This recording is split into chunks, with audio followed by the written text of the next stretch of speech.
Hey guys, Devin here with Lifetime Preparedness. Today I want to talk to you about the global food shortage and the results of that.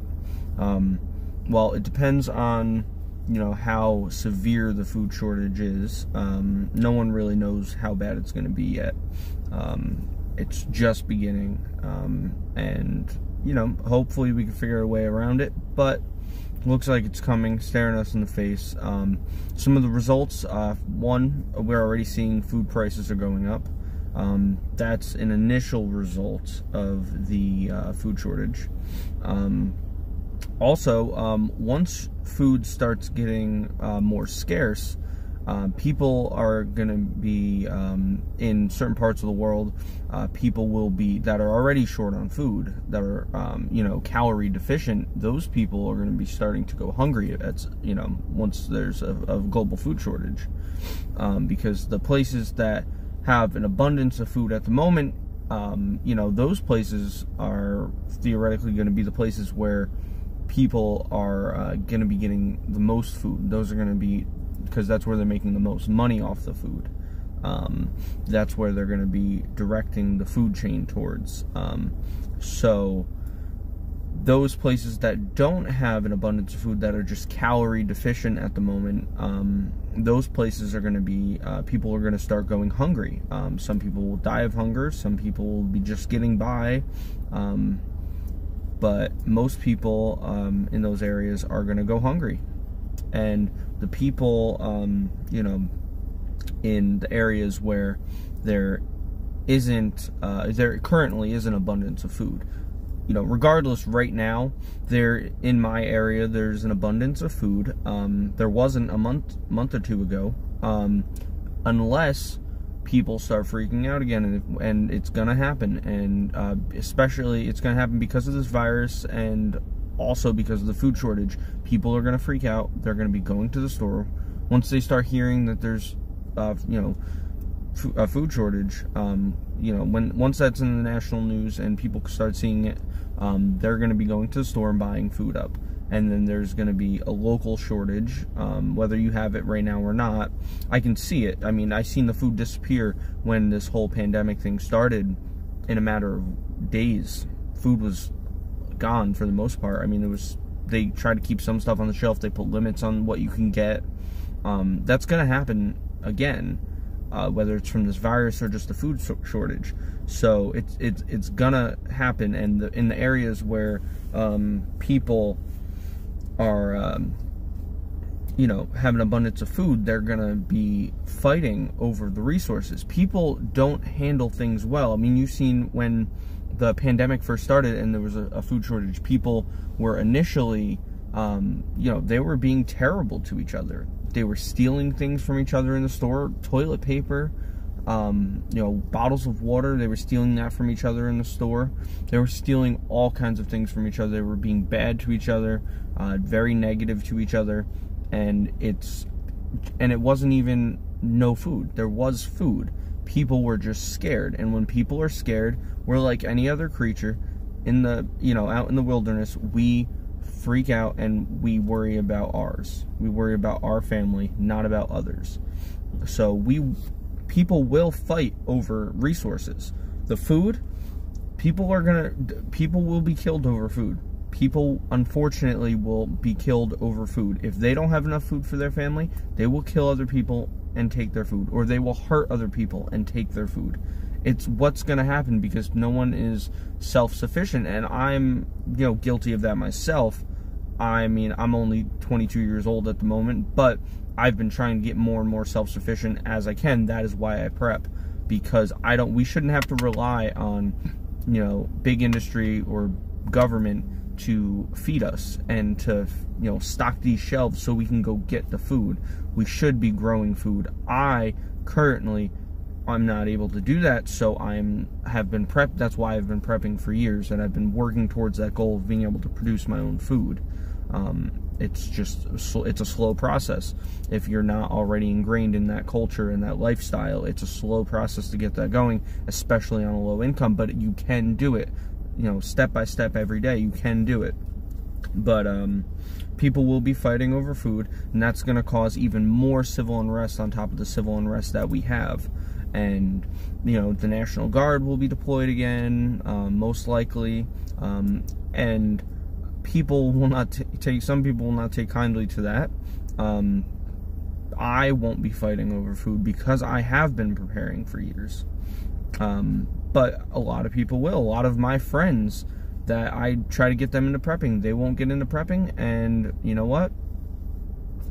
That's your own fault. I'm not feeding you. If you're not putting some food away, giving me some money to put your food away for you, if you don't have a space for it, I'm not gonna feed you. I'm not putting my money out now and preparing because you want to dismiss it. It's not gonna happen. And I know most preppers are like that. I mean, yeah, we all have those few family members that we will take care of, or that one friend that we will take care of regardless. But I will not be doing that for the majority of people. I will not be feeding you. But yeah, people will freak out over it, and it's going to severely impact the economy, the global economy. Food is a large portion of the global economy, and that is going to be severely impacted once countries start going low on food. They're not going to be shipping food to other countries, but they're going to be keeping that food for their own country to feed their own people. So they're not going to be shipping food to other countries. They're not going to be trading with other countries. It might even break down to cities or states eventually won't be trading food that they grow in their area with other areas because they don't have the food to trade, because they got to make sure they save it for themselves. And that's bad for the places that don't grow food, like cities, for example. New York City, Los Angeles, Dallas, Texas, things like that. Yeah, some people have some gardens on the rooftop.